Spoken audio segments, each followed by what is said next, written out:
বিধানসভা নির্বাচনে দেশের অস্থির পরিস্থিতি উগ্র সাম্প্রদায়িক বিজেপি এবং তাদের সমর্থক জোটকে পরাস্ত করতে ধর্মনিরপেক্ষতা এবং সহিংসতার বিরুদ্ধে শান্তি সম্প্রীতির বাতাবরণ সৃষ্টি করার স্বার্থে কংগ্রেসের নেতৃত্বে মিত্র জোট, যেখানে লুরিনজ্যোতির গগৈর অসম জাতীয়তাবাদী দলও আছে, সেই জোটকে সমর্থন অখিল গগৈর পার্টিকে জোটে আসেন তাদের সমর্থন করার জন্য।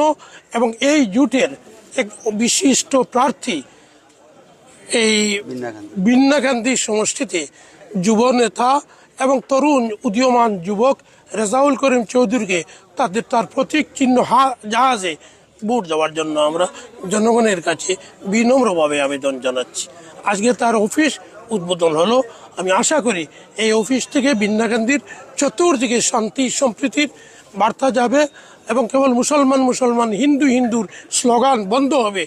জাতি ধর্ম নির্বিশেষে সবাইকে নিয়ে আমরা শান্তি সম্প্রীতিতে বসবাস করার একটা সুন্দর শান্তিময় আসাম গড়ে তুলতে সক্ষম হব, এই আশা রাখছি। ধন্যবাদ। যেভাবে সমর্থন জানাচ্ছে সেই বিষয়ে কি বলবেন?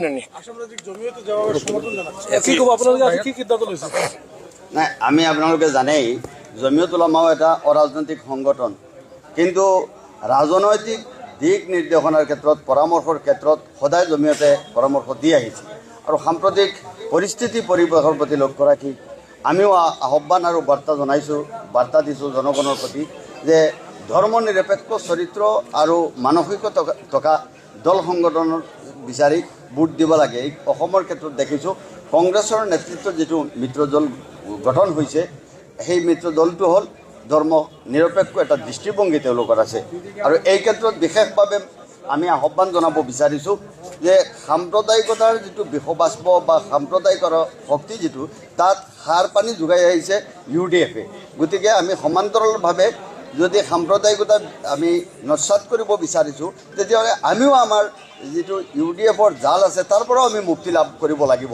আৰু তাৰ কাৰণে বিন্নাকান্দি নহয়, গোটেই অসমত আৰু বিশেষভাৱে যিহেতু আমি আজি অৱস্থান কৰিছোঁ বিন্নাকান্দিত, সেই বিন্নাকান্দিত মিত্ৰজোঁটৰ প্ৰাৰ্থী অজাপৰ দলে তেওঁক টিকেট প্ৰদান কৰিছে আলহাজ ৰেজাউল কৰিম চৌধুৰী। আমি আশা ৰাখিছোঁ তেখেত যদি ৰাইজে ভোট দিয়ে, জিকাই দিয়ে, নিশ্চিতভাৱে বিগত দিনৰ যিটো ছবি আছিল, মানুহে হতাশা নিৰাশাত ভুগিছিল, এইটো দূৰ হ'ব। আৰু সেই অভাৱখিনি তেখেতে 20 বছৰীয়া অভাৱখিনি দূৰ কৰিবলৈ সক্ষম হ'ব বুলি আমি আশা ৰাখোঁ। ধন্যবাদ।